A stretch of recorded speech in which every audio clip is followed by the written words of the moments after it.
Il est en première ligne sur des questions aussi sensibles que les libertés fondamentales, la citoyenneté ou encore les relations entre les institutions. Dans un contexte marqué par des critiques d'organisations internationales sur la situation des droits humains, Pacome Adjorovi, ministre togolais en charge des droits de l'homme, est notre invité.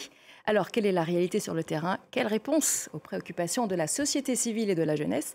Il nous apporte son éclairage. Bienvenue, monsieur Adjorovi. Alors, quelle est aujourd'hui la situation des droits humains au Togo? Le pays vient de traverser une période mouvementée après plusieurs jours de violentes manifestations, en grande partie à cause de la récente réforme constitutionnelle. On parle de 7 morts. Une enquête a été ouverte sur 5 de ces décès. Alors, comment en est-on arrivé là? Et surtout, est-ce qu'on peut avoir une mise à jour sur cette enquête?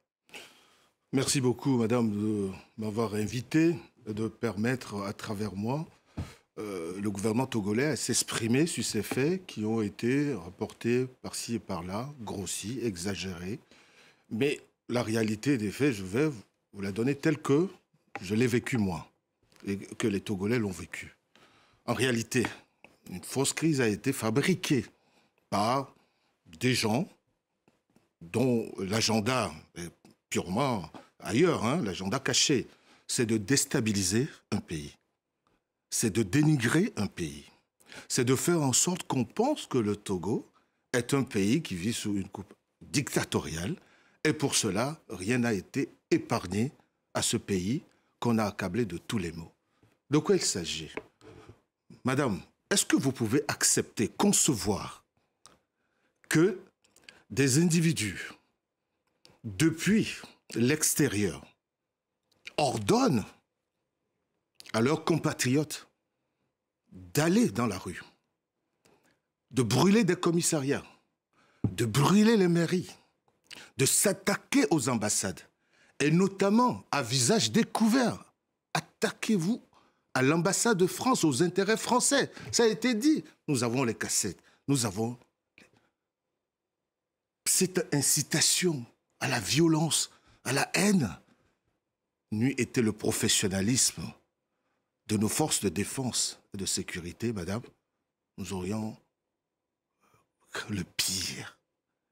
Et dans ce contexte, quel État au monde n'utiliserait pas les moyens légaux pour protéger la population? Et donc, vous avez une explication pour la mort de ces 7 personnes? Mais vous savez, je suis avocat de formation et je ne vais pas vite en besogne. Effectivement, il y a eu des morts. Les enquêtes sont en cours. Laissons le parquet dérouler son enquête. Vous parlez Nous saurons bientôt.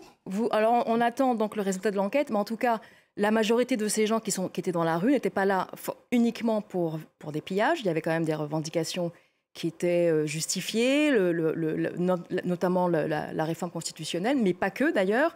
Il y avait également des revendications économiques. Est-ce que, M. Adjorovi, est-ce qu'on a le droit de manifester au Togo? Bien sûr, madame. Les libertés publiques sont garanties. Et ce n'est pas l'avocat que je suis qui va vous dire ici que nous n'allons pas nous irons à l'encontre de ces libertés fondamentales, garanties par notre Constitution quand même. La Déclaration des droits de l'homme est annexée, figure dans notre Constitution. De quoi il s'agit, madame?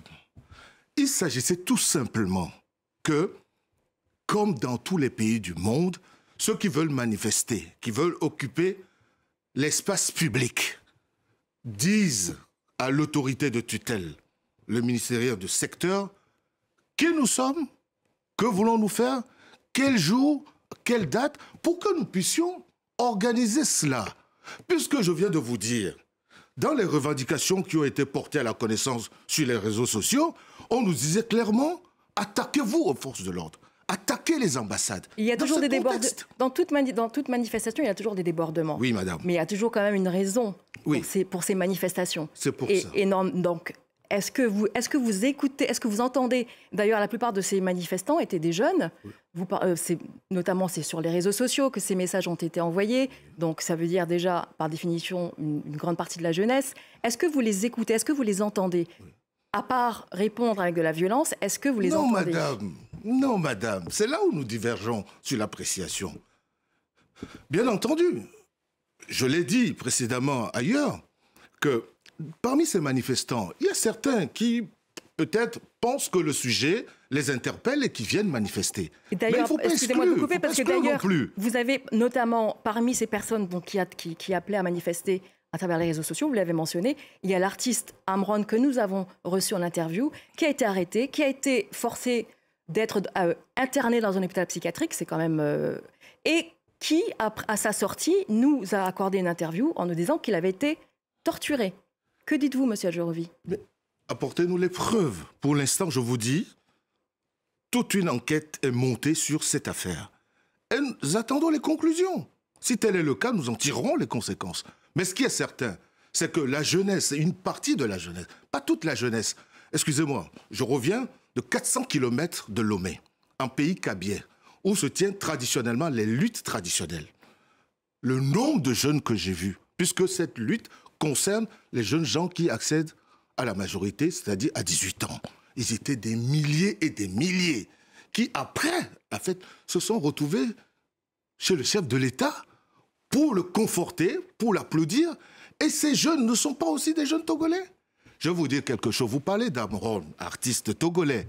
Mais je vais vous dire, à ce même rendez-vous, j'ai vu pas mal d'artistes, de musiciens.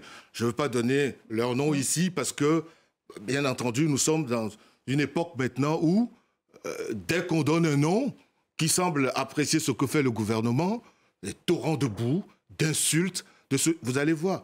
Dès que je vais quitter le plateau, je vais quitter ce plateau tout de suite, rien ne me sera épargné. Pour conclure, donc vous dites qu'au Togo, si on n'est pas satisfait de ce que le gouvernement a établi, on peut manifester. On a toujours manifesté. Il y a des manifestations. Si mon collègue de la sécurité était ici, il allait vous donner des chiffres. Il allait vous donner des jours.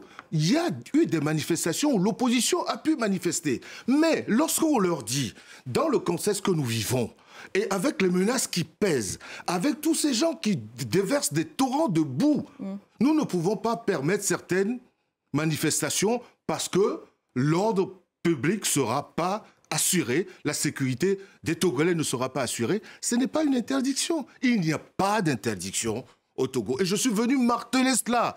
Très bien. Et en même temps... on retiendra ce message, il n'y a pas d'interdiction. Merci beaucoup, Paka Modjorevi, ministre togolais en charge des droits de l'homme. Je vous invite à venir le vérifier. Merci, l'invitation est acceptée. Merci beaucoup.